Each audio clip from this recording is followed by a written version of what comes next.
গতকাল ঢাকায় আপনি জানেন যে বিএনপির একটি ইফতার মাহফিলে অনলাইন বক্তব্য দিয়েছেন বিএনপির ভারপ্রাপ্ত চেয়ারম্যান জনাব তারেক রহমান। সেখানে তাকে কোট করছি, ধর্মীয় উগ্রবাদীদের অপতৎপরতা ও চরমপন্থা নিয়ন্ত্রণে ব্যর্থতার পরিচয় দিলে উগ্রবাদী জনগোষ্ঠী ও পরাজিত ফেসিবাদী অপশক্তি দেশে আবার গণতন্ত্রের কবর রচনা করবে, অপরদিকে গণতান্ত্রিক বিশ্বে বাংলাদেশের ইমেজ সংকটে পড়তে পারে। এই বক্তব্যকে আপনি আসলে কিভাবে দেখছেন? দুটি তিনটি বিষয় আপনি নিশ্চয়ই খেয়াল করেছেন। ধর্মীয় উগ্রবাদীদের অপতৎপরতা ও চরমপন্থা নিয়ন্ত্রণে ব্যর্থতার কথা বলছেন জনাব তারেক রহমান, ইমেজ সংকটের কথা বলছেন।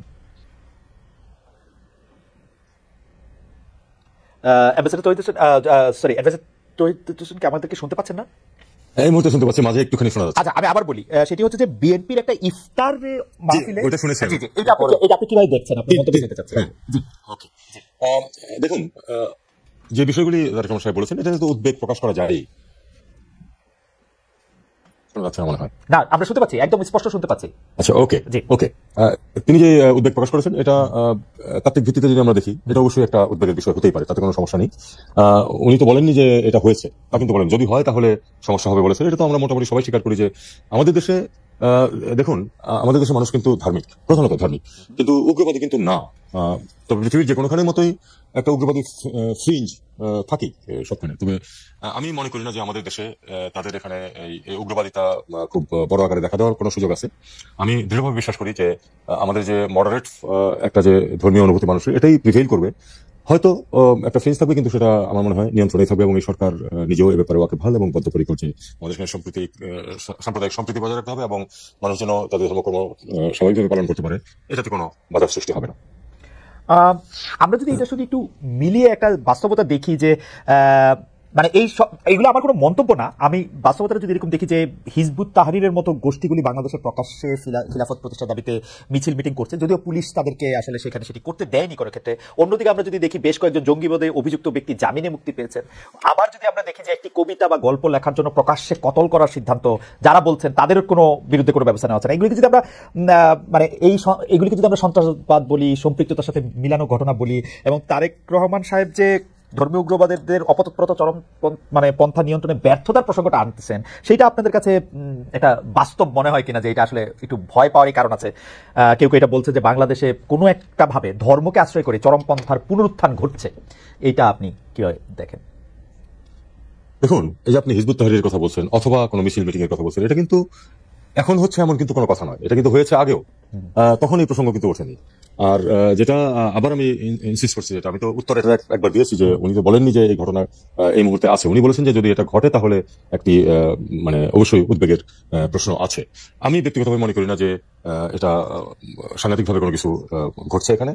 এবং আপনি বললেন যেটা, যে তাদের যে মিছিল সেটাতে পুলিশ তাদেরকে বাধা দিয়েছে এবং ব্যবস্থা নিয়েছে, এটাই আমার মনে হয় আমাদেরকে করে যেতে হবে। আমি একদিনে সব সমস্যার সমাধান হয়ে যাবে এরকম মনে করা ভুল, কারণ এমন না যে এদের অ্যাক্টিভিটি দেশে কোনোদিন ছিল না, ছিল, সবসময় ছিল। তবে আমি যেটা বললাম যে এরা চিরদিনই একটা ফ্রিঞ্জে ছিল, আমাদের মূলধারার যে ধার্মিক মানুষরা তারা কিন্তু এদের সাথে সম্পৃক্ত নন, এবং আমি মনে করি যে এটা নিয়ন্ত্রণের মধ্যেই থাকবে। এটা নিয়ে উদ্বিগ্ন হওয়ার বড় কোনো কারণে অবশ্যই আমাদেরকে চোখ কান খোলা রাখতে হবে। আচ্ছা, একটু তাহলে তুলসী গ্যাবার্ডের প্রসঙ্গটা টানি, যদিও পররাষ্ট্র মন্ত্রণালয় খুব সঙ্গে সঙ্গে এটা একটা জবাব দিয়েছে। ইসলামী চরমপন্থা নিয়ে তিনি একটি মন্তব্য করেছেন যা বাংলাদেশ সরকার একপাক্ষিক ও রাজনৈতিক উদ্দেশ্য প্রণোদিত বলে অলরেডি নিন্দা জানিয়েছে। যদিও তিনি এই অবস্থানটা আসলে সমস্ত দক্ষিণ এশিয়ার জন্যই বলেছিলেন, কিন্তু এইটাকে আসলে বাংলাদেশের জন্য বলেছেন বলে ভারতীয় মিডিয়া অনেকগুলি বক্তব্য দিয়েছে। আপনি নিজেও বলেছেন যে ভারতীয় গণমাধ্যমের তথ্য থেকে মানে ওরকম কথা আসতে পারে যেহেতু তারা বায়াসড। কিন্তু আমরা ভারতীয় গণমাধ্যমে কিন্তু নানামাত্রিক গণমাধ্যম দেখি, কেউ কেউ এরকম বায়াসড, অনেক বেশি বায়াসড, একদমই নরেন্দ্র মোদীর খাওয়ানো রিপোর্ট বা নরেন্দ্র মোদী যে রিপোর্ট পছন্দ করবেন সেই রিপোর্ট ছাপে, আবার এটার উল্টা পিকটাও আসে, কিন্তু শক্তিশালী এটা মিডিয়া আসে।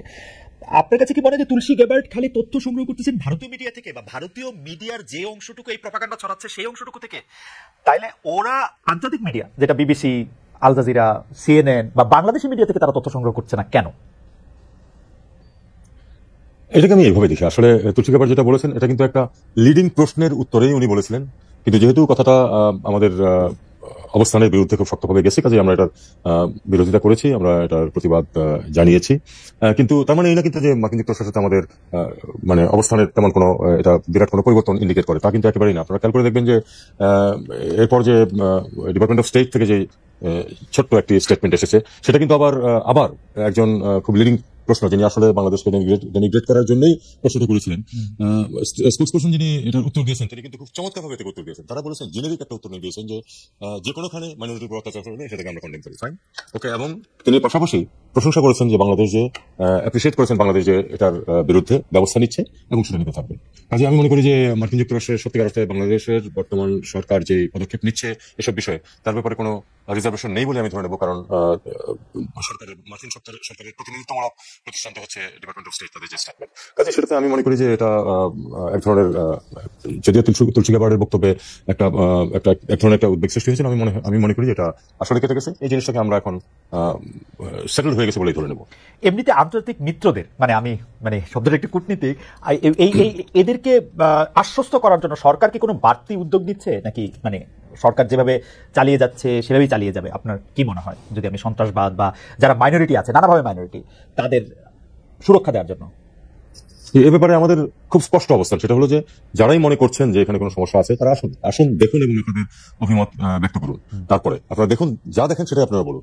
কারণ আপনি হয়তো খেয়াল করেছেন যে গত একেবারে শুরু থেকে গত 6-7 মাস যাবতীয় যে একটি আপনার ভারতীয় মিডিয়াতে যে একটা হাইপ সৃষ্টি করা হচ্ছে ব্যাপারে, সেটা কিন্তু তাদের কয়জন এখানে এসেছে রেয়ার। তো আমি তো আমার পরিচিত যারা ছিলেন তাদেরকে বলছি, আপনারা আসুন, এসে দেখেন, দেখে গিয়ে রিপোর্ট করেন। আপনারা জানেন যে আমি 9 বছর ভারতে চাকরি করেছি, বাংলাদেশের মিশন সময়। কাজে আমার সেখানে প্রচুর বন্ধু বান্ধব আছে।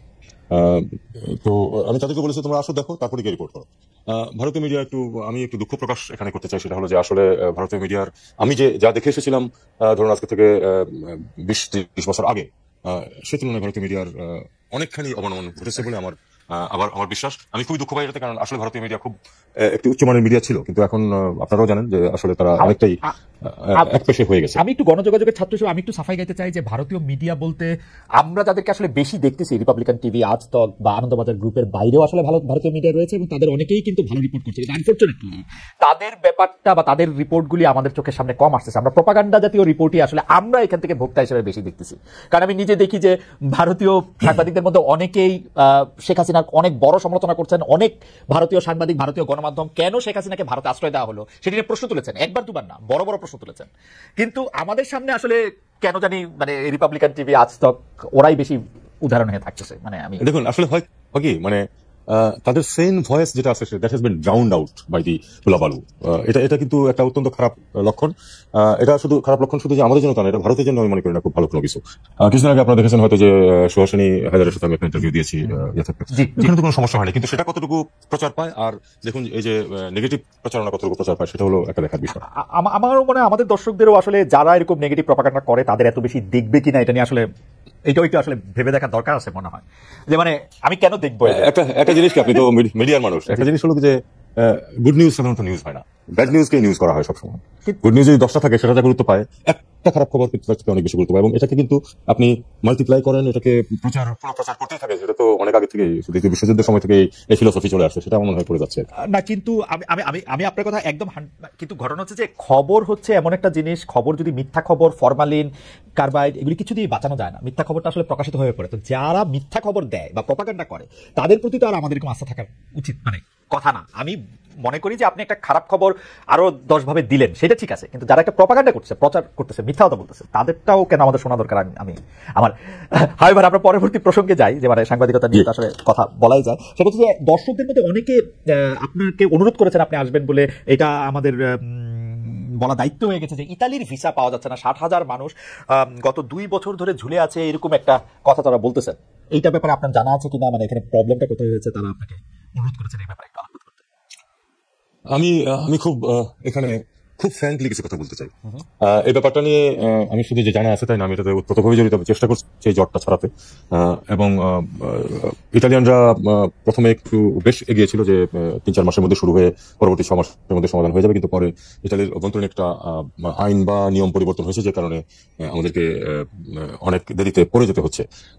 এখানে বিষয়টা হচ্ছে যে তারা প্রতিটা কেস তারা পরীক্ষা করে দেখে তারপরে সেখানে কিন্তু সব বেশিরভাগ এমপ্লয়মেন্ট ভিসা অথবা ফ্যামিলি ইউনিয়নের প্রশ্ন। এখন অনেক ক্ষেত্রে দেখা গেছে যে যেখানে হয়তো কোনো একজন 2 জন বা 3 জন লোককে চাকরি দিতে পারে, সেখানে 10 জন লোককে চাকরি দিয়ে দিয়েছে। এটা ঘটেছে এবং এখানে দুর্নীতি জড়িত, আমাদের লোকেরা জড়িত এবং ইতালির লোকেরাও জড়িত। মানে এটা এখানে প্রচুর অর্থের আদান প্রদান হয়েছে, যে কারণে এক একজনের যেতে আমি শুনতে পাই যে 12 থেকে 15 লাখ টাকা নাকি খরচ হয় এক একজন মানুষের এখান থেকে যেতে, এবং এই টাকা তো খুব সামান্য অংশ আসলে প্রকৃত সরকারি নিয়মে ব্যয়ের অংশ অত্যন্ত সামান্য, বাকিটা কিন্তু আসলে বিভিন্ন দুর্নীতিগ্রস্ত মানুষের পকেটে যায়, এবং তারা এই কাজটা করে এখন যে কারণে আমরা যে কাগজপত্র দেই এটার বিশ্বাসযোগ্যতা একেবারেই নেই। এমনকি যে ইতালি থেকে কাগজ দিচ্ছে যে সে 10 জন লোককে চাকরি দিতে পারে এবং দিচ্ছে, এবং সেখানে তারা ইন্সপেকশন করে তারপরে এটাকে ক্লিয়ার করবে। আমাদেরকে জানিয়েছে যেটা তারা দেখবে যে আসলে ওখানে 10 জনের চাকরির ব্যবস্থা আছে কিনা, না হলে যে যাবে গিয়ে 2 জন ওখানে চাকরি পাবে বা 10 জন রাস্তায় থাকবে, এটা তারা কোনো অবস্থাতেই চাচ্ছে না, এবং এই জন্য আমি কিন্তু তাদেরকে দোষ দিতে পারি না। দোষটা কিন্তু প্রাথমিকভাবে আমরা এটাকে এখন চেষ্টা করছি যে জটটা কিভাবে ছোটানো যায়। আমরা রিকোয়েস্ট করছি যে তোমরা একটু দরকার কিছু বেশি মানুষকে এনগেজ করো। জি বলুন। আমার একটা ছোট্ট প্রশ্ন আছে যে আপনি আমাদের দর্শকরাও কিন্তু আপনার সাথে একমত যে 2টা চাকরির ব্যবস্থা করে 10টা করা হয়েছে, এরকম করা হয়েছে। যারা এগুলিতে করেছে অ্যাটলিস্ট বাংলাদেশের যে অংশটুকু এই দুর্নীতির সাথে জড়িত তাদের আসলে শাস্তি হবে কিনা, তারা তাদের ব্যয় করা টাকাটা, মানে অনেকে তো চাকরি আসলে জেনুইনলি হবে না, তারা টাকাটা দিয়ে দিয়েছেন, তারা টাকাটা ফেরত পাবেন কিনা, তাদের শাস্তি হবে কিনা যারা তাদেরকে এরকম ভুল বুঝিয়ে মিথ্যা কথা বলে টাকাটা নিয়েছেন? এটা একেবারে আইনি ব্যাপার, আমি এই ব্যাপারে কমেন্ট করতে পারবো না নিশ্চিতভাবে। যে তাদেরকে শাস্তি হবেই, টাকা ফেরত পাওয়া যাবে এই নিশ্চয়তা দেওয়া আমার পক্ষে সাধ্য, ইনফ্যাক্ট কারো পক্ষেই সম্ভব না। একটা জিনিস আপনি জানেন যে টাকা যখন আপনি দিয়ে ফেলেন তখন কিন্তু আদায় করাটা বেশ মানে আইনি মাধ্যমে আদায় করা বেশ কঠিন কাজ, সময় সাপেক্ষ ব্যাপার। এটা তো শুধু এখানে না, এটাতে না, আপনারা জানেন যে বিপুল পরিমাণ অর্থ আমাদের দেশ থেকে চুরি করে বিদেশে পাচার করা হয়েছে।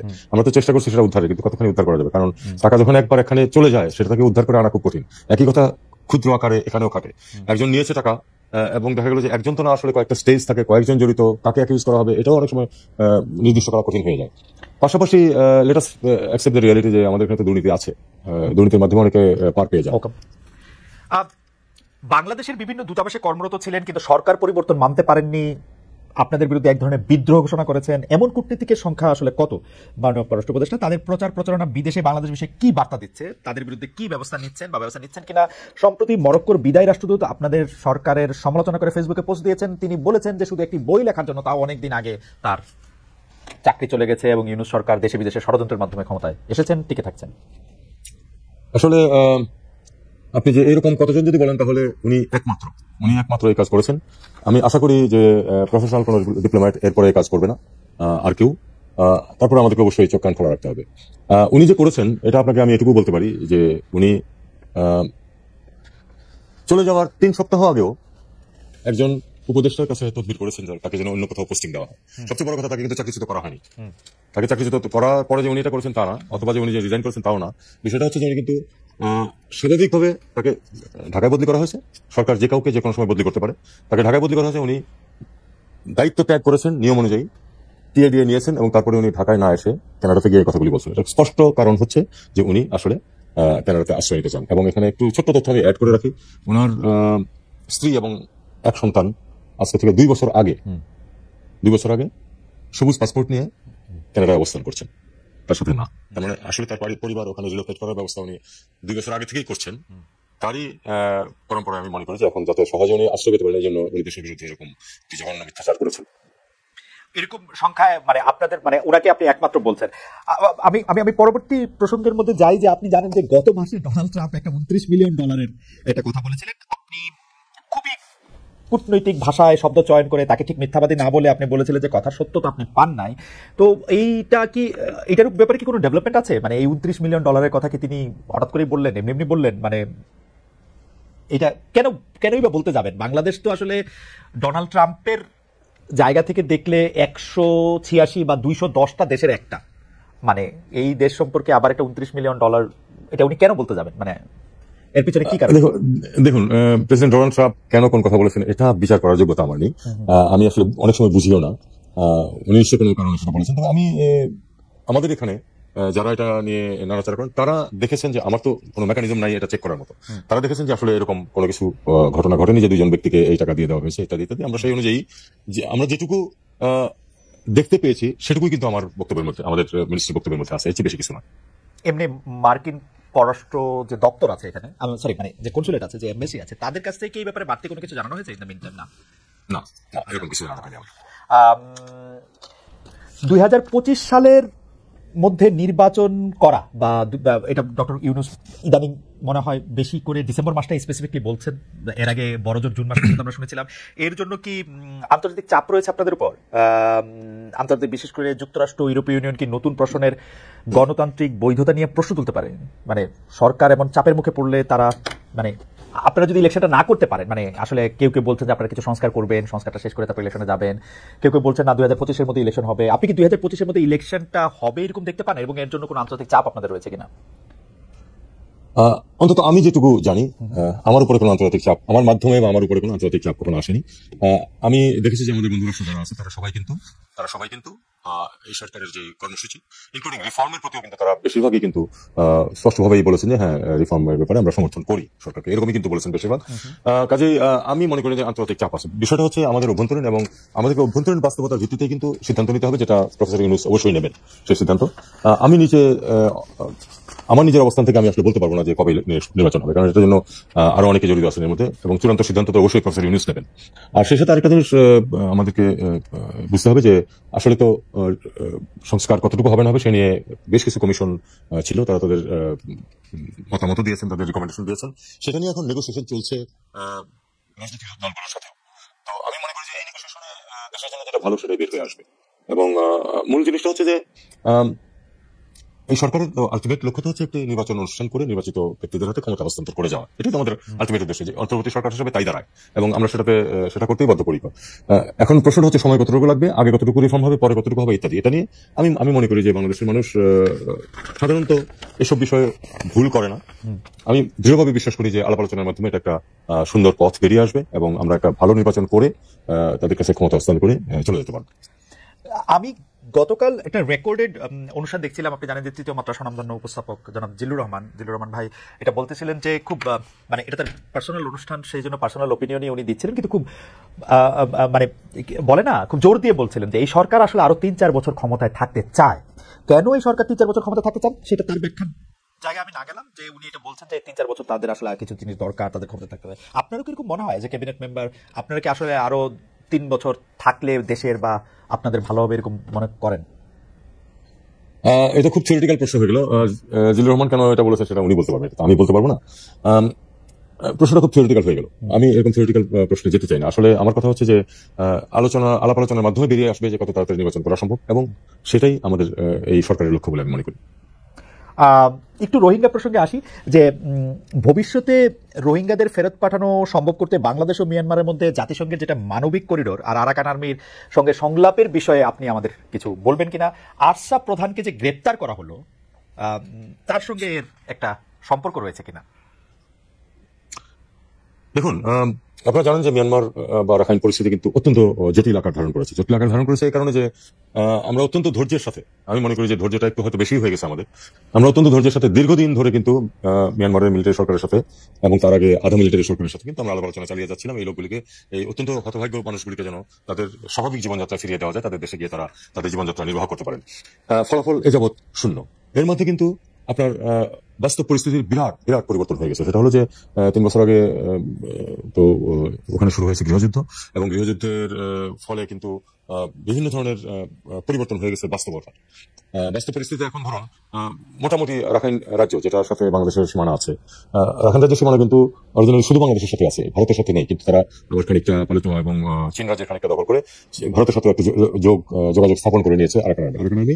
এখন অলমোস্ট সম্পূর্ণ নিয়ন্ত্রণ আছে। বম্বিং হচ্ছে উপর থেকে, তাতে করে মানুষের যন্ত্রণা বাড়ছে, কিন্তু তাতে করে কিন্তু আরাকান আর্মির নিয়ন্ত্রণ কিন্তু শিথিল হয়নি এই রাজ্যের উপর।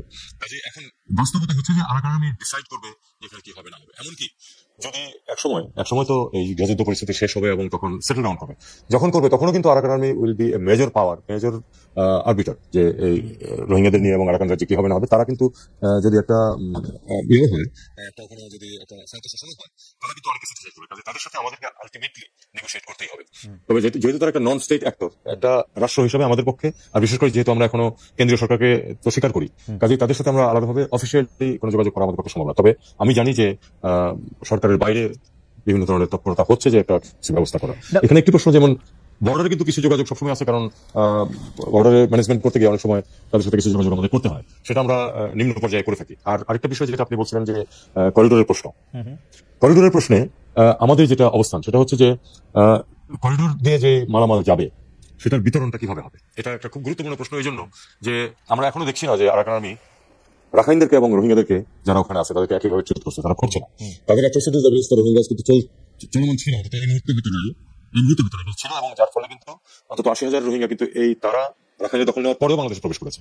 তো এটা আমরা তো চাই না যে এটা ঘটতে থাকুক। এখন যদি সিম্পলি এই ত্রাণ সামগ্রী তাদেরকে দিয়ে দেওয়া হয়নি যে তারা এতটা বিশ্বাস এখন অর্জন করতে পারেনি যে তারা এটা সঠিকভাবে বিতরণ করবে। আমরা আশঙ্কা করি যে এটা যদি হয় তাহলে তারা সেটা রাখাইনদেরকে দেবে, রোহিঙ্গাদেরকে ডিপ্রাইভ করবে, তাতে করে এটা উইপন অফ ওয়ার হিসাবে কিন্তু এটা ব্যবহারের একটা সম্ভাবনা আছে। আমরা সেটা চাই না। আমরা চাই যে যদি এখান থেকে কোনো সরঞ্জাম ইউএনএইচসিআর এর মাধ্যমে যায়, ইউএনএইচসিআর কে তার উপর ডিস্ট্রিবিউশন নিয়ন্ত্রণ থাকতে হবে, নিয়ন্ত্রণ কমপ্লিট না হবে, পাশাপাশি নিয়ন্ত্রণ থাকতে হবে যাতে সবাই এটা ভাগ পায়।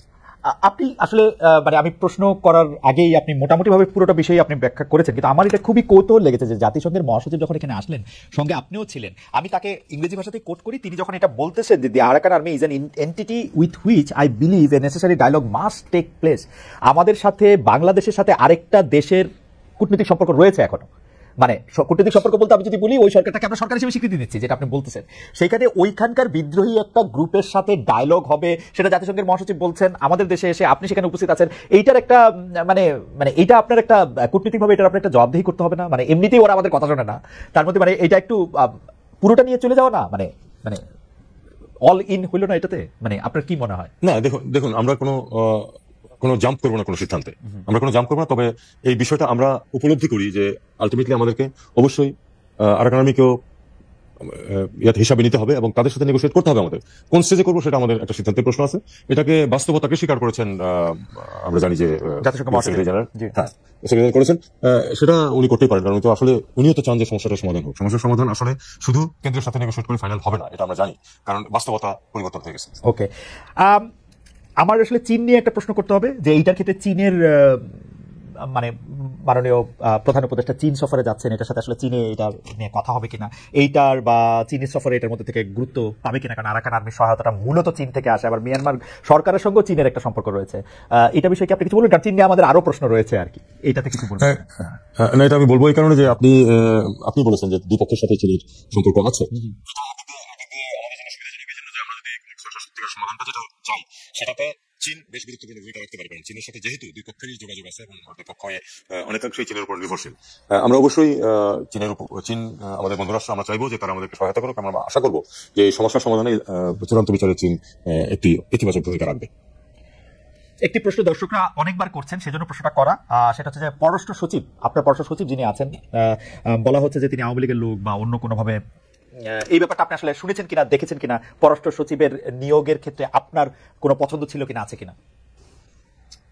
দেখুন, পররাষ্ট্র সচিবের নিয়োগে পররাষ্ট্র উপদেষ্টার কোনো পছন্দ থাকবে না, এটা তো হতে পারে না, এটা খুবই স্বাভাবিক।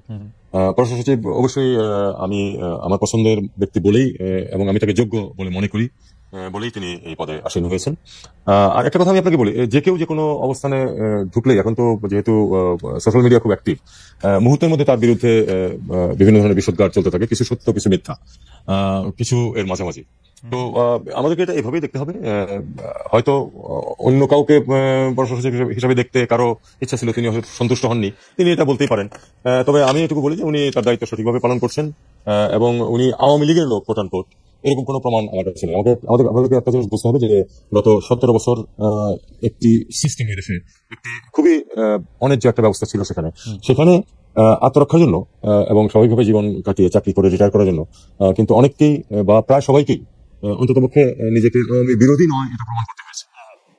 সেটাকে আমাদের জ্বলে চলবে না। আমাদেরকে চিন্তা করতে হবে যে আমি একটা কথা প্রায় বলি যে আমি আমার চাকরি জীবনে 33 বছর চাকরি করেছি, এর মধ্যে 6টা সরকার পরিবর্তন দেখেছি এবং ব্যুরোক্রাটদের নিয়মই হচ্ছে যে তারা যখন যে সরকার থাকবে তাকে তারা সার্ভ করবে এবং তাদের মতো করে সার্ভ করতে হবে। এখন সেটার কোনো বিকল্প আমরা এখনো বের করতে পারিনি, যদি পারতাম তাহলে ভালো হতো।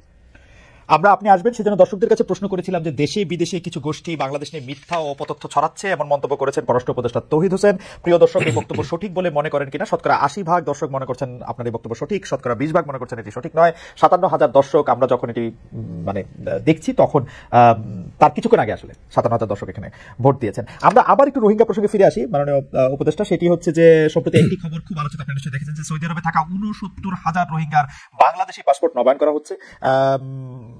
আমরা জেনেছি যে এটি এই সরকারের সিদ্ধান্ত নয়, আগের সরকারের ধারাবাহিকতা। রোহিঙ্গাদের নিয়ে এই ডিল করা থেকে আমরা এটিকে আপনি ভুল সিদ্ধান্ত মনে করেন কিনা, এই 69,000 পাসপোর্ট নবায়ন করা? ভুল শুদ্ধ আসলে আমি এখানে কোনোটাই বলতে চাই না। বিষয়টা হচ্ছে যে এটা আমাদের করতে হয়েছে এই কারণে যে আপনারা জানেন যে সৌদি আরবের সাথে আমাদের সম্পর্ক অত্যন্ত গুরুত্বপূর্ণ। সৌদি আরবে আমাদের 30 লক্ষ বেশি মানুষ ওখানে কাজ করেন। এখন এই আমরা জানি যে আমাদের দেশে দুর্নীতির মাধ্যমে বিভিন্ন সময় প্রচুর পাসপোর্ট দেওয়া হয়েছে। এখন পাসপোর্ট যখন একবার আপনি দিয়েছেন, আপনি তো দায়িত্বটা পুরোপুরি অস্বীকার করতে পারেন না। এখন তারা সৌদি রাজ্যটা ইনসিস্ট করছেন যে না, তারা সব রেগুলারাইজ করতে চান, কাজেই তাদের যেহেতু পাসপোর্ট ছিল এবং সেটা এক্সপায়ার করে গেছে, তার কাছে তাদেরকে আমাদের পাসপোর্ট দিতে হবে। আমরা অনেক নেগোশিয়েট করেছি, তাদের চেষ্টা করেছি অনেক কিছু, আলটিমেটলি দেশের স্বার্থে আমাদেরকে এটা কিন্তু স্বীকার করতে হয়েছে এবং দেশের স্বার্থেই আমরা এই কাজটা করছি। এরপরে এটার ইফেক্ট কি হবে সেটা আমরা দেখবো এবং যখন মুখোমুখি হবো তখন আমরা সেটা মোকাবেলা করার চেষ্টা করবো। আপনি নিশ্চয়ই এই আলোচনাটা আপনার কাছে তো আসবেই। ডব্লিউএফপি আলোচনা করছেন যে তহবিল না পেলে রোহিঙ্গাদের রেশন অর্ধেক করে ফেলতে হবে বা টাকা কমে যাবে। এটা আসলে কতটা মানে সংকটের কথা বা কতটা বাস্তব? তহবিল এবং দেখুন, ইতিমধ্যে নোটিশ যেটা দেওয়া হয়েছে সেটা হলো যে এপ্রিল ঠিক আছে, মার্চ তো পার হয়ে গেল, এপ্রিল ঠিক আছে, মে থেকে এটা ওই $12.5 পার হেড পার মান্থ, এইরকম সামান্য পরিমাণে কিন্তু কোথাও কারো থাকা খাওয়ার ব্যবস্থা হয় না। যাই হোক, থাকার ব্যবস্থা তো আছে। যাই হোক, এতে করে এক ধরনের কোনো না কোনোভাবে আমরা এটা ম্যানেজ করতে পারছিলাম। এখন দেখা যাচ্ছে যে যদি আসলে এই ইউএসএআইডির কারণে যদি একেবারে ফান্ড বন্ধ হয়ে যায় তাহলে এটা $6 নেমে আসবে। আমি মোটামুটি আশাবাদী যে এটা ঘটবে না। আমরা ইতিমধ্যে আমাদের সকল বন্ধু রাষ্ট্রকে বলেছি এবং এমনকি মার্কিন যুক্তরাষ্ট্রের যে এখানে যারা প্রতিনিধি আছেন তাদেরকে বলেছি, দেখো এটা তো হতে পারে না যে $6 কি করে একজন মানুষ তার জীবন ধারণ করবে এই মাসে। কাজে এটা আমার মনে হয় আমরা একটু ইতিবাচক ইন্ডিকেশন পাচ্ছি। এই ভয়ঙ্কর পরিস্থিতি দাঁড়াবে না, আমরা অন্ততপক্ষে বাড়াতে না পারি যে পর্যায়ে ছিল সেটা আমরা ধরে রাখতে পারবো বলে আমি খুবই আশাবাদী। আচ্ছা, আমি একটু চীন প্রসঙ্গে যাই। যে 26শে মার্চ প্রধান উপদেষ্টা চীন সফরে যাচ্ছেন, সেই চীন সফর নিয়ে নানা ধরনের কথা আছে। যে আমাদের প্রেস সচিব বলছেন যে মানে প্রধান উপদেষ্টা প্রেস সচিব বলছেন যে সরকার দুই দেশের সম্পর্কে নতুন উচ্চতায় নিয়ে যেতে চায়। আমরা আসলে চীন থেকে কি চাই? মানে একটা আছে না যে আমরা এই মুহূর্তে চীন থেকে আমরা কি হলে বলবো যে আমরা এটা চেয়েছি, এটা পেয়েছি? এগুলি নিশ্চয়ই আপনি আগেই সব ঠিক করেছেন, আপনিও চীনে গিয়েছিলেন। সবচেয়ে বেশি চাওয়া আমাদের এখন চীন থেকে কি? মানে আমাদের প্রায়োরিটিতে সবচেয়ে উপরে কোনটা? প্রায়োরিটিতে আমি যদি বলি তাহলে আসলে অবশ্যই বন্ধুত্বপূর্ণ সম্পর্ক যেটা আছে সেটা তো আছেই। অবশ্যই আমরা সবসময় সেই সম্পর্কটাকে আরো একটু এগিয়ে নিতে চাই। এটা আপনারা জানেন যে আমাদের সব বন্ধুদের সাথে আমরা সেটা করার চেষ্টা করি এবং যখন একটি সর্বোচ্চ পর্যায়ে সফর হয় সেটা নিজেই সেটা ইন্ডিকেশন দেয় যে আমরা আসলে খুব সম্পর্কটাকে আরো এগোনোর চেষ্টা করছি এবং খানিকটা যে অগ্রগতি হচ্ছে সেটারই প্রমাণ হলো একটা ভিজিট, এই পর্যায়ে একটা সফর। আর যদি বলেন যে আমরা কি চাই, আমাদের প্রধানত বিষয়টা হচ্ছে যে অর্থনৈতিক। আমরা চাই যে চীন আমাদের অর্থনীতিতে অত্যন্ত গুরুত্বপূর্ণ ভূমিকায় আছে, এটা বহাল থাকুক এবং আরো বৃদ্ধি পাক। আমরা চাই যে চীন এখানে আমাদের দেশে চীনের পক্ষ থেকে সরকারি পর্যায়ে হোক বা ব্যক্তি পর্যায়ে হোক প্রচুর বিনিয়োগ আসুক। আমরা কিন্তু চীনের জন্য স্পেসিফিক একটা এসিজেড এলাকা রেখেছি চিটাগংয়ে, 400 একরের মতো। আমরা চাই যে সেখানে তারা তাদের বিনিয়োগ করুক, ফ্যাক্টরি রিলোকেশন হোক অথবা নতুন ফ্যাক্টরি চালু করা হোক, এটা তারা এখানে আসুক। ব্যবসা বাণিজ্যের ক্ষেত্রে আমরা এমনিতে তো চীন আমাদেরকে প্রচুর সুবিধা দিয়েছে, কিন্তু আমরা সেটা খুব বেশি ব্যবহার করতে পারছি না এই কারণে যে আসলে আমাদের প্রোডাক্ট বাস্কেট খুবই লিমিটেড। এটা তো আমরা জানি অনেক। কিন্তু আমরা প্রথমত আমি মনে করি যে দেখবো যে এটা হোক, আমাদের সাথে ইনভেস্টমেন্টটা বাড়ুক, যোগাযোগ বাড়ুক, ব্যবসা বাণিজ্য বাড়ুক এবং সেটা বাড়ছে, আরো যেন বাড়ে আমরা সেটাই চাই। এডুকেশন একটা ক্ষেত্র, আমরা চাই যে আপনারা জানেন যে আসলে চীনের একটা উল্লেখযোগ্য সংখ্যক বিশ্ববিদ্যালয় কিন্তু র্যাঙ্কিং এ যথেষ্ট উপরের দিকে। তো আমাদের প্রচুর ছাত্র কিন্তু পড়াশোনা করছে চীনে। আমরা হয়তো এই সংখ্যাটা সম্বন্ধে অতটা ওয়াকিবহাল ছিলাম না। আমরা চাই যে এটা আরো বাড়ুক। আমরা চাই যে তারা আরো স্কলারশিপ দেয় আমাদের ছেলে মেয়েদেরকে। পাশাপাশি আমরা চাই যে তারা হেলথ সেক্টরে একটু এগিয়ে আসুক। আমরা চাচ্ছি যে তারা তাদের এখানে যে হসপিটালগুলি আছে সাথে বাংলাদেশের চিকিৎসার ব্যবস্থা ইতিমধ্যে একটি ছোট্ট গ্রুপ গেছে ট্রায়াল কেস হিসাবে, সম্ভব কিনা, কতটুকু ভায়াবল সেটা আমরা দেখবো। প্লাস আমরা চাচ্ছি যে তারা আমাদের এখানে হসপিটাল স্থাপন করুক। এই জিনিসগুলো যদি হয় তাহলে সম্পর্ক স্বাভাবিকভাবে আরেকটু এগোবে। আমি মানে একটু আরেকটা মানে চীনেরই অন্য একটা প্রসঙ্গে যাওয়ার আগে একটু জানতে চাই যে আপনি যে বিষয়গুলি চীন থেকে চাচ্ছেন সেটি কি আসলে চীনের প্রবল প্রতিদ্বন্দ্বী এই অঞ্চলে ভারতের এন্টিডোট হিসাবে, নাকি বাংলাদেশের জন্য কল্যাণটা বা বাংলাদেশের ব্যবসায়িকটা বিষয়টি আপনার মাথায় বেশি থাকতেছে? কেউ কেউ প্রশ্ন তুলতেছেন, আমি জানি যে আপনার মাথায় নিশ্চয়ই বিজনেসটাই থাকতেছে, কিন্তু কেউ কেউ প্রশ্ন তুলতেছেন জাস্ট ভারতকে শিক্ষা দেওয়ার জন্য আপনি চীনের দিকে এই বিষয়গুলি, শিক্ষা, মেডিকেল যেগুলি আপনি বললেন সেগুলি করতে চাচ্ছেন। না, দেখুন এখানে আপনাদের একটা জিনিস বুঝতে হবে, ভারতকে শিক্ষা দেওয়ার কোনো প্রশ্ন নেই। কিন্তু এটা তো সত্য যে ভারতের সাথে গত 6 মাস যাবত যে আমাদের যে সম্পর্ক সেখানে কিছু টানাপোড়েন আছে এবং কিছু রেস্ট্রিকশন ভারতের পক্ষ থেকে এসেছে, আমাদের পক্ষ থেকে না। তো আমাদেরকে তো প্রথম কথা হলো যে আমি সবসময় যেটা বলি যে কোনো ভ্যাকুয়াম কিন্তু থাকে না, কোনো শূন্যস্থান থাকে না, সেটা কেউ না কেউ পূরণ করে। ভারতে যদি আমাদের চিকিৎসা নিতে যান যারা, তারা যদি যেতে না পারেন বা তাদের সংখ্যা যদি ড্রাস্টিক্যালি কমে আসে তাহলে তারা কোথাও না কোথাও চিকিৎসা দেবেন। তাদের কেউ বাংলাদেশে চিকিৎসা নেবেন, কেউ থাইল্যান্ডে যাবেন, কেউ আমরা বলছি যে চীনে যাচ্ছেন বা যাবেন। এভাবেই শূন্যস্থান পূরণ হবে। এখানে কিন্তু শিক্ষা দেওয়ার কিছু নেই। ব্যাপারটা হলো আমাদের কিন্তু অ্যাডজাস্ট করতে হবে, নতুন রিয়ালিটিতে আমাদেরকে অ্যাডজাস্ট করতে হবে। সেই অ্যাডজাস্ট করতে গিয়ে আমাদের যা যা কিছু করা প্রয়োজন সেটা আমরা করবো। ইনভেস্টমেন্ট একটা জিনিস খেয়াল করুন আপনারা, আপনি অর্থনৈতিক দিক থেকে যদি খেয়াল করেন তাহলে যখন ভারত বাংলাদেশ সম্পর্কের কোট অ্যান্ড কোট স্বর্ণযুগ যখন চলছিল তখনও কিন্তু অফিসিয়ালি সবচেয়ে বেশি এক্সপোর্ট বাংলাদেশের ছিল চীনেরই, ভারতের না, ভারতের চেয়ে বেশি, যদিও বাস্তবে হয়তো ভারতের বেশি ছিল, কারণ ইনফর্মাল ট্রেড ছিল একটা বড় অংশ। কিন্তু এটা তো অর্থনৈতিক সম্পর্কর সাথে তো এই ভারতকে শিক্ষা দেওয়ার কোনো ব্যাপারে ফেলে নেই। আচ্ছা, আপনি তো মানে পররাষ্ট্র সচিব ছিলেন, রাষ্ট্রদূত ছিলেন একাধিক জায়গায়, ভারতে অনেকদিন ছিলেন। আপনার কাছে এই প্রশ্নটা করতে চাই যে তিস্তা মহাপরিকল্পনা নিয়ে কিন্তু শেখ হাসিনা সরকার শেষ দিকে এসে ভারত না চীন অ্যাপারেন্টলি সামনাসামনি হলেও এই সংকটে পড়ে, এবং মানে আমি এরকম আর দেখি নাই, মানে এই কোল্ড ওয়ার পরবর্তী যুগে সফর সংক্ষিপ্ত করে একটা রাষ্ট্রপ্রধান চলে আসেন আরেকটা জায়গায় এবং তিনি বলেন যে তার মেয়ে অসুস্থ ছিল। মানে শেখ হাসিনাকে আসলে তাড়িয়ে দেওয়া হয়েছে কিনা ভাগিয়ে দেওয়া হয়েছে কিনা সেটা আমরা জানি না। তো এই সংকটটাকে আপনারা কিভাবে ডিল করবেন? মানে আপনি দেখেন যে শেখ হাসিনা একটা কথা আমি মানে কোট করতে চাই, তিনি বলছেন চীন তো রেডি, কিন্তু আমি চাচ্ছি যে এটা ইন্ডিয়া করে দিক, এই প্রজেক্টটা করলে এই প্রজেক্টের জন্য যা দরকার ইন্ডিয়া দিতেই থাকবে, ঠিক আছে, যা সাফ সাফ কথা রাখা ঢাকা নেই। অথচ চীনের সাথে তিস্তা প্রজেক্টটা নিয়ে কিন্তু এর আগে মানে ভারত খুব মানে চাপ দেওয়ার আগে এটা কিন্তু অনেকখানি এগিয়েছিল। আপনারা এটা কি কিভাবে ডিল করবেন, মানে চীন ভারত তিস্তা প্রজেক্ট? চীন ভারত প্রসঙ্গে আমি খুব বেশি যেতে চাই না এখানে। আমি আপনাদেরকে এটুকু বলতে পারি যে আমরা আসলে দুই দেশের সাথে ভালো সম্পর্ক চাই, অবশ্যই আমাদের স্বার্থে, অবশ্যই পারস্পরিক শ্রদ্ধার ভিত্তিতে এবং পারস্পরিক স্বার্থ সামনে রেখে আমরা এটা করব। চীনের সাথে এই আপনি ওয়াটার রিসোর্স ম্যানেজমেন্ট নিয়ে আসলে আমাদের কিছু কাজকর্ম হচ্ছে, সেটা নর্মালি এগোবে। আমি মনে করি না যেটাতে হঠাৎ করে বড় কোনো কিছু যে বার্তা হয়ে যাবে তা না। ভারতের সাথে আমাদের ওয়াটার রিসোর্সেস নিয়ে কথাবার্তা আছে এবং তাদের রাইট। ওয়াটার রিসোর্স নিয়ে যখন কথা উঠলো তখন এই প্রশ্ন তো করতে হয় যে 30 বছর মেয়াদী গঙ্গা পদ্মা পানির চুক্তির মেয়াদ কিন্তু এই ডিসেম্বরে শেষ হবে। চুক্তি নবায়ন করতে সম্প্রতি দুই দলের বিশেষজ্ঞরা বৈঠক করেছেন, ফারাক্কা এলাকা প্রদর্শন করছেন, কিন্তু কোনো সিদ্ধান্ত ছাড়াই বৈঠক শেষ হয়েছে। আপনারা কি ভাবছেন যে মানে এটা কি করবেন, চুক্তি নবায়ন করবেন কিনা, নতুন চুক্তি করবেন কিনা, কি আমরা আশা করতে পারি? ভারতীয়দের অবস্থান এক্স্যাক্টলি কি আমি জানি না। আমাদের অবস্থান হচ্ছে যে আমরা সম্ভব হলে আরো একটু ভালো চুক্তি করতে চাই। সেটা হলো যে পূর্বের চুক্তিতে কিন্তু ছিল যে আপস্ট্রিম কোনো জায়গায় কিছু ওয়াটার মানে আটকে রাখার ব্যবস্থা করে ড্রাই সিলিন্ডার যাতে এখানে পানির সরবরাহ বাড়ানো যায়। এটা স্বীকৃত ছিল যে আসলে যে পানি যেটুকু আছে সেটা দুই দেশের পূর্ণ প্রয়োজনের জন্য যথেষ্ট না, এটা দুই পক্ষ স্বীকার করেছে। এবং লোয়ার রেপিরিয়ান কিছু করা নেই এই ক্ষেত্রে। আপার রেপিরিয়ান হিসেবে ভারত এবং নেপালে জলাধার করে পানি সরবরাহ বাড়ানো সম্ভব, এটা বাড়ানোর কথা কিন্তু আমাদের আগের চুক্তিতে আছে। এখন আমি জানি না যে এটা এ নিয়ে কিন্তু 30 বছরের কোনো অগ্রগতি হয়নি, 30 বছরের কোনো অগ্রগতি হয়নি। এটা নিয়ে দুই পক্ষের কোনো পক্ষ থেকে খুব জোরালো কোনো দাবিও কখনো জানানো হয়নি যে এটা অবিলম্বে করা হোক। তো মন্দের ভালো হিসেবে যদি আমরা বর্তমান চুক্তি যেটা সেটাকে নবায়ন করতে পারি, আমি মনে করি যে আপাতত সেটা খুব খারাপ হবে না। সেখানেও প্রভিশন থাকুক যে ভবিষ্যতে যাতে আমরা আরো ওয়াটার অগমেন্টেশনের জন্য আপস্ট্রিমে কোনো ফ্যাসিলিটি সৃষ্টি করতে পারি। আমি মনে করি এটাই আমাদের এখন লক্ষ্য হওয়া উচিত। মানে এই চুক্তি নবায়নকে আপনারা মন্দের ভালো মনে করছেন? মনে হলো যে ইয়া তো হয়নি, মানে যে একটা জলধারা বাড়ানোর যে একটা কথা ছিল, যে পানির প্রবাহ বৃদ্ধির একটা যে কথা ছিল, সেটা আমরা কিছু করিনি।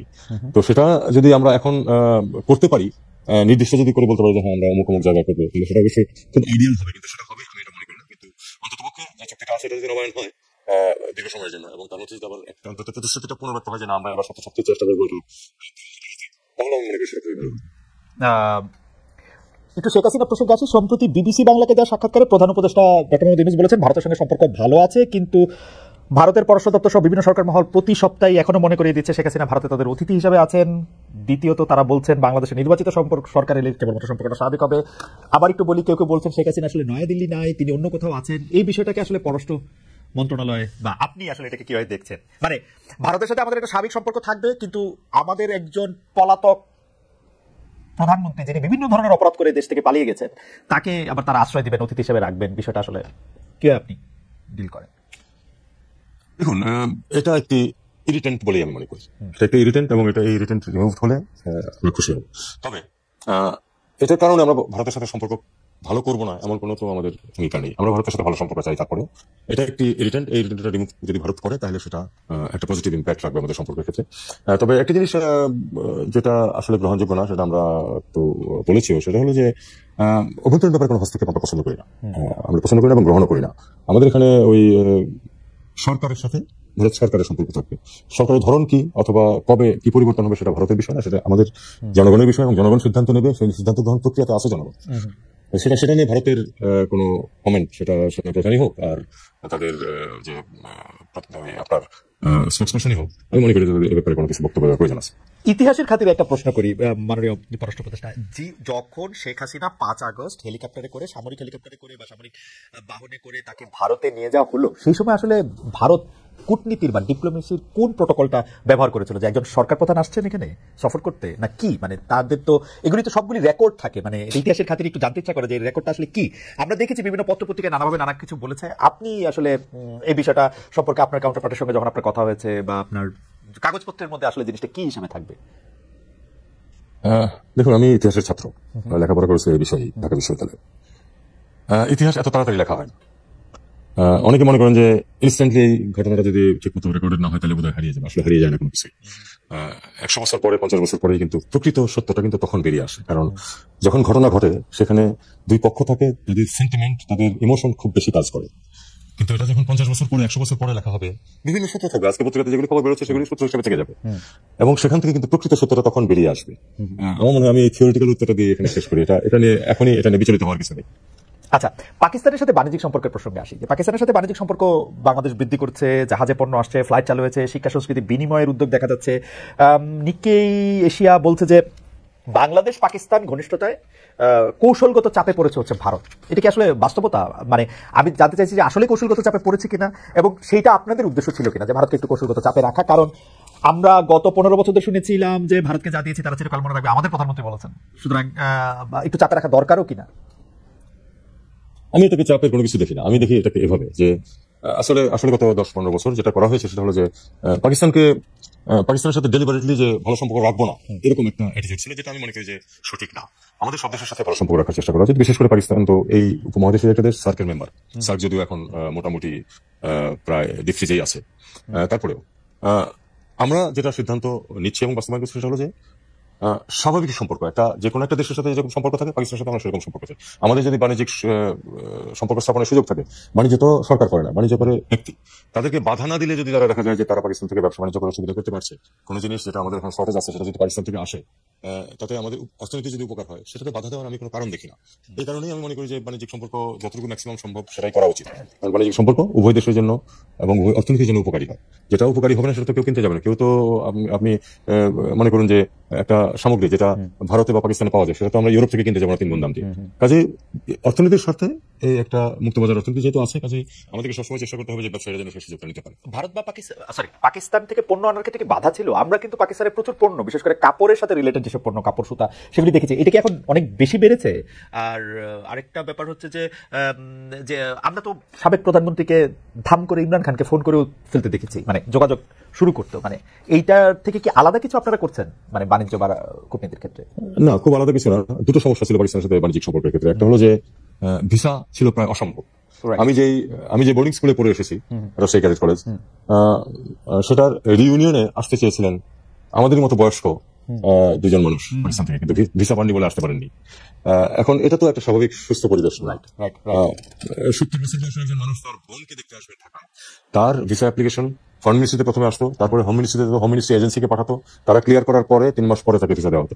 এই দুঃসহ পরিবেশটাকে আমরা সরিয়ে দিতে চাইছি। এটা কোনো অর্থ হয় না। ব্যবসায়ীরা যেন স্বচ্ছন্দভাবে যাতায়াত করতে পারেন সেটাও আমরা চাই। যদি কেউ তার আত্মীয় স্বজনের সাথে দেখা করতে যেতে চায়, যদি কেউ এমনকি ট্যুরিজমের কারণে যেতে চায়, বাড়ি পাহাড় দেখতে, তো আমার সমস্যাটা কোথায়? এটা আমরা এই অস্বাভাবিক বাধাটাকে আমরা দূর করার চেষ্টা করেছি। আমরা এটা শুনেছি যে পাকিস্তানে, মানে গত 15 বছর 17 বছরে যারা পাকিস্তানে যেতে চেয়েছে বা পাকিস্তানে ভিসা নিয়েছে বা পাকিস্তানে যেতে হয়েছে, এমনকি পেশাগত প্রয়োজনে যারা পাকিস্তানে গিয়েছে, মানে আমার সাংবাদিক বন্ধু বান্ধব, তাদেরও আসলে পররাষ্ট্র মন্ত্রণালয় থেকে হোক আর ভারতীয় ভিসা পেতে হোক নানা ধরনের চোখরাঙানি তাদের সহ্য করতে হয়েছে। এখন কি ঘটনাটা একটু উল্টা, যেমন ধরেন কেউ যদি কাজে ভারতে যায়, তার কি পাকিস্তানের বা পররাষ্ট্র মন্ত্রণালয় বাংলাদেশের তার চোখরাঙানি খেতে হবে কিনা, এরকম কোনো কিছু আছে কিনা? আমি অবশ্যই না। ব্যাপারটা হলো যে ভারতীয় ভিসার ব্যাপারে যতটুকু রেস্ট্রিকশন সেটা ভারতীয়রাই আরোপ করেছে। মানে আমি যতটুকু জানি অ্যাবাউট 20% ভিসা ইস্যু হচ্ছে এখন, যা নর্মালি হতো প্রতিদিন। আমি এক্সাক্ট ফিগারটা বলতে পারবো না, আমি সেটা খোঁজ দিতে জানি। আমি প্রচুর মানুষকে দেখেছি তার ভিসা পেতে অসুবিধা হচ্ছে, এটুকুই। এটা তাদের ভিসা হচ্ছে তাদের অ্যাবসলিউটলি সভরেন রাইটস। তারা কাকে ভিসা দেবেন না দেবেন তাদের অধিকার। যদি না দেন তাহলে আমাদের, যেটা আমি বলছি যে বিকল্প তো আমাদের লোকেরা বের করে নেবে, সেটা কিছু করার নেই। আমি মনে করি এতে কোনো চোখরাঙানির কোনো ব্যাপার আছে। ভারতে যারা যেতে যাচ্ছেন তো এখনো ভারতে পাকিস্তানে যতজন যান তার থেকে অনেক গুণ বেশি মানুষ এখনো ভারতে যান। এটা নিয়ে কোনো সমস্যা আমি তো দেখি না। আপনি সার্কের কথা বলছিলেন যে গত 1 দশক ধরে সার্ক কিন্তু পুরোপুরি নিষ্ক্রিয়।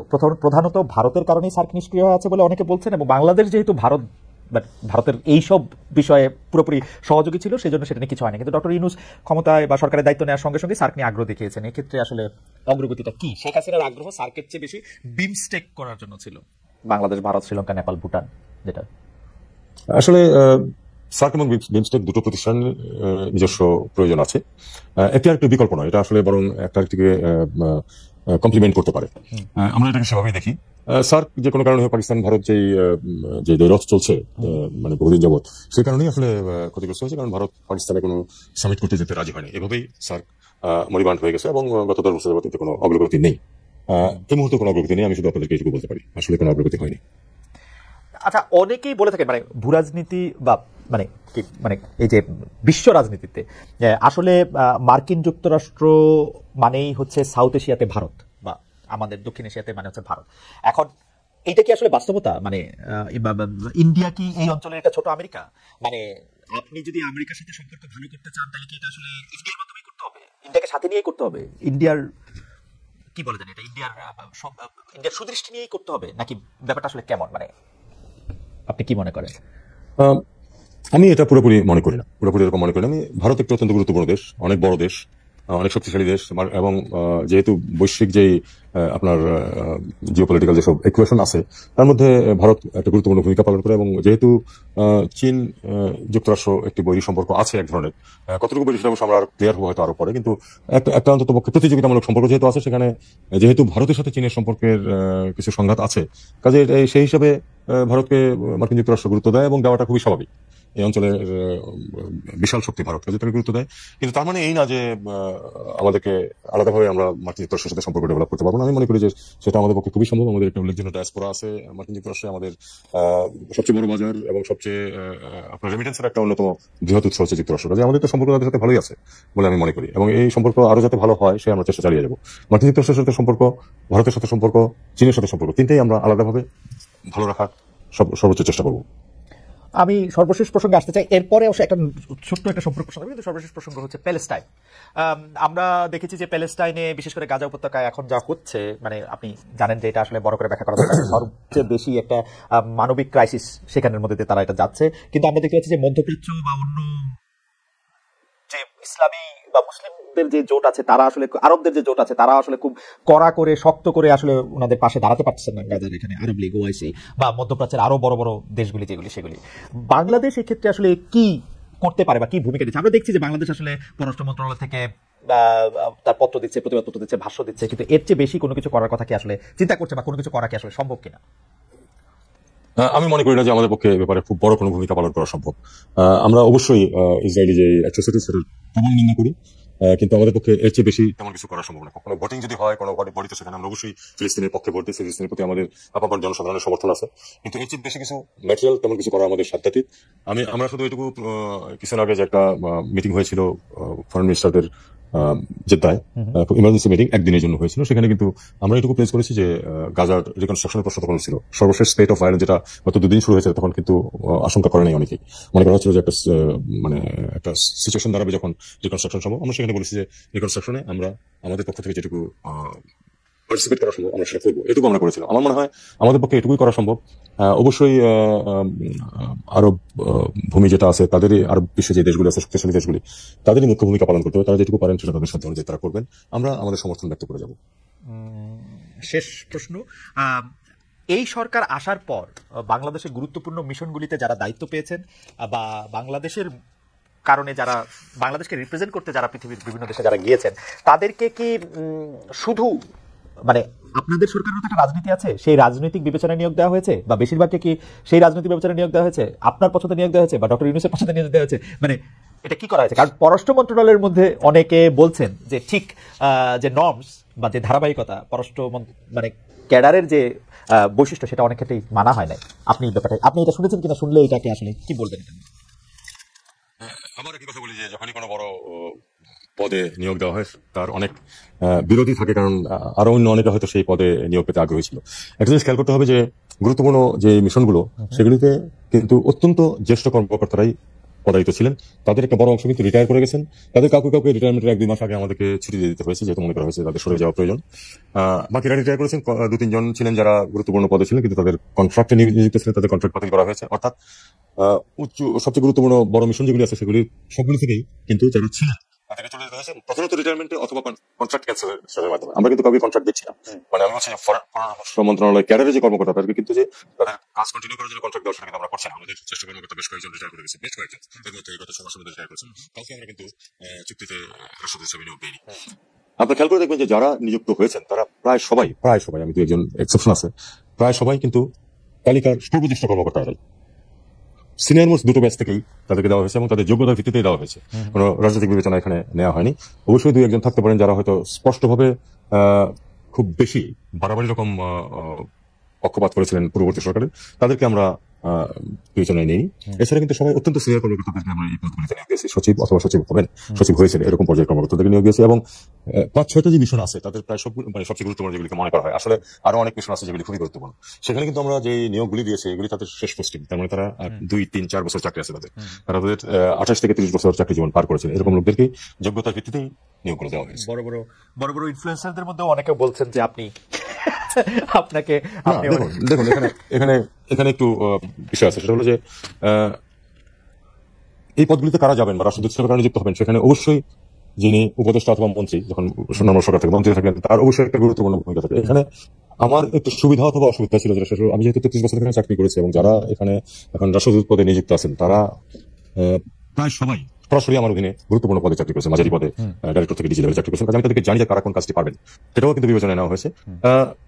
তারপরে প্রশ্ন আছে যে আমার যদি 10 জন অফিসার খুব ভালো প্রয়োজন হয়, 10 জন নাও থাকতে পারে, আমার কাছে 6 জন আছে, বাকি 4 জন নেক্সট বেস্ট দেখে আমাকে দিতে হয়েছে, এরকম আর কি বিষয়টা। তবে এখানে আসলে পক্ষপাতিত্বের কোনো ব্যাপার নেই বা রাজনীতির কোনো ব্যাপার নেই।